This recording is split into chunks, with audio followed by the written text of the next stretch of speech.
this really, but just gonna have to fight it. And I've tried all the methods that you've probably seen on YouTube already. Drilling them out, trying to get all the rubber out of there. It's a pain in the ass.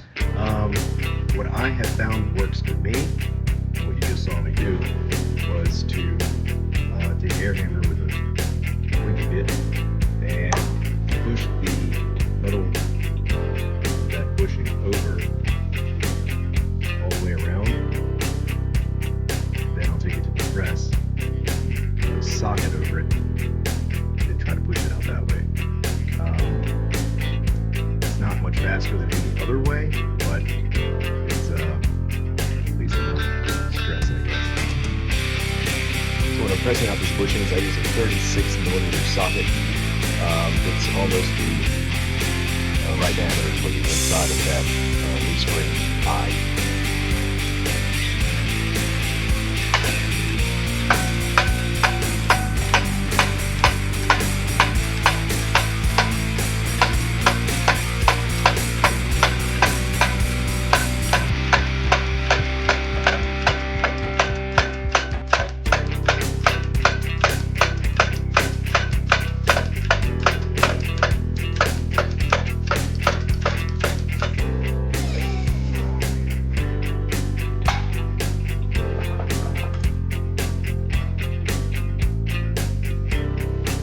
How you do it.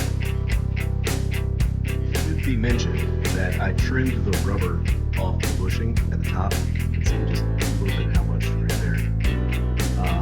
Just so the socket would sit down over there correctly. But yeah, there you go. That way works best for me, but you do you, and we'll keep going.